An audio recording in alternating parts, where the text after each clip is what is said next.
this morning of the 9th of March 2023. Yesterday, when I was discussing the national perspectives, trying to link politics that is taking place today in South Africa with what happened in the previous centuries.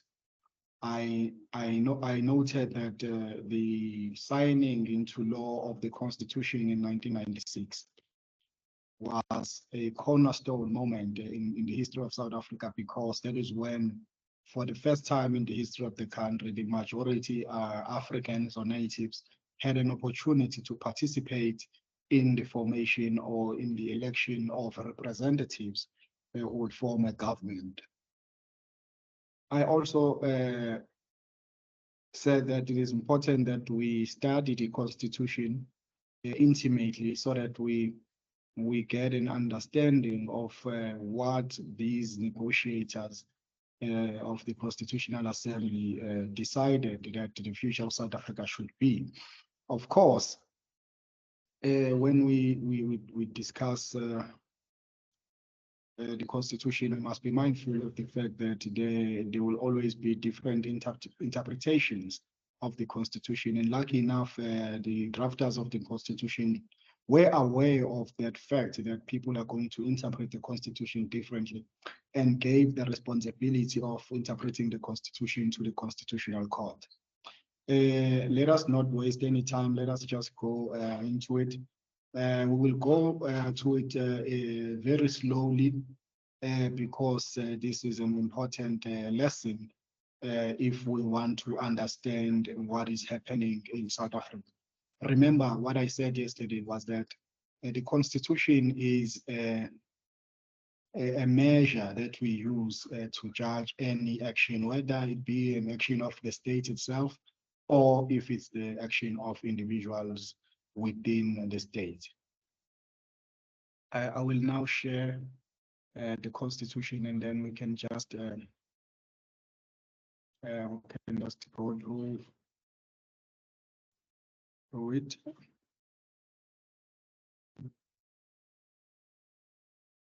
Okay.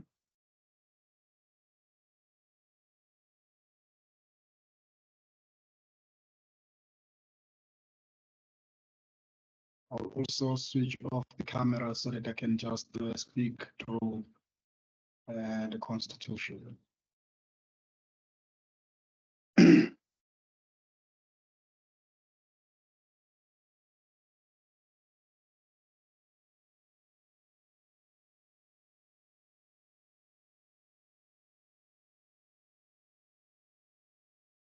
Now, of course, yesterday when we had our class, I mentioned that the interim constitution really took us to the elections, but of course it had a limited mandate, because its mandate was to create a constitutional assembly that will create the final constitution, which was eventually signed in 1996.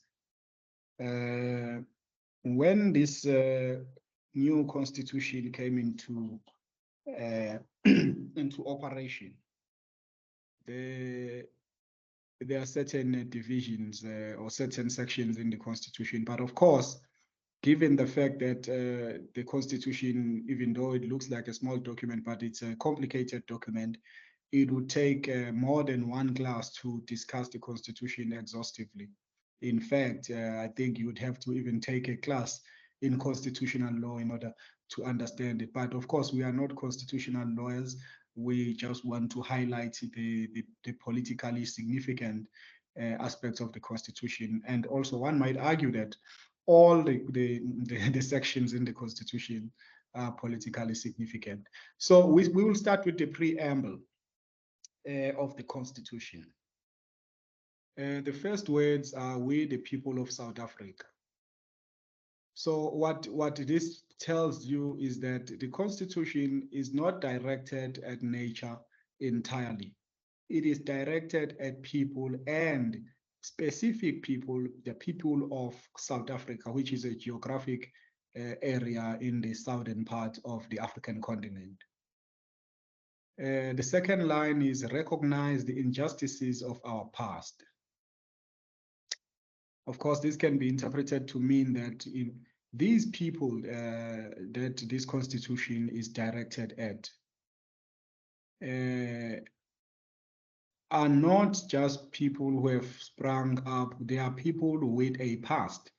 And in this past, there are injustices that took place or things that were not supposed to take place that took place. The third line says, honor those who suffered for justice and freedom in our land. What this means is that there were people who were fighting against the injustices and for freedom of the people of the land, and those people must be honored. There are many ways of honoring people, of course. It can be in the form of remembrances. I think if we look at the major cities in South Africa, you will see that some of the roads have been changed, and then the names have now the old names have been replaced by the names of those people who participated in the struggle for justice and freedom in South Africa. So I think when they are changing names, then they are responding to this that call of the Constitution's preamble. Of course, with the changing of names, there's a lot of contestation there. Some people, particularly the opposition, arguing that it is a waste of taxpayers' money to change names. But then other people saying that yes, we must change names so that they show that times have changed. The politics is no longer the preserve of certain people.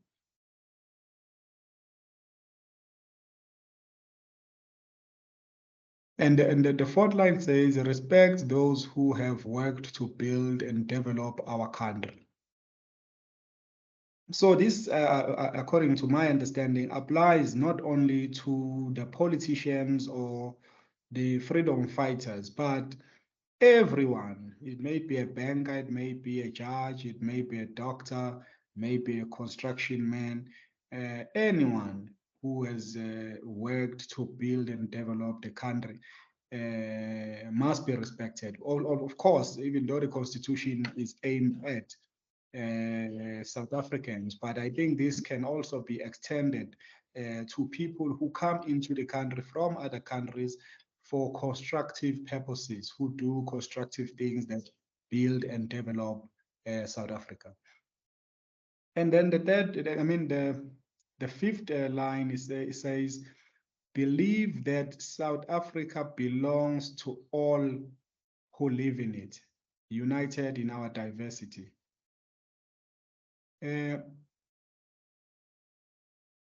Of course, there are many contestations of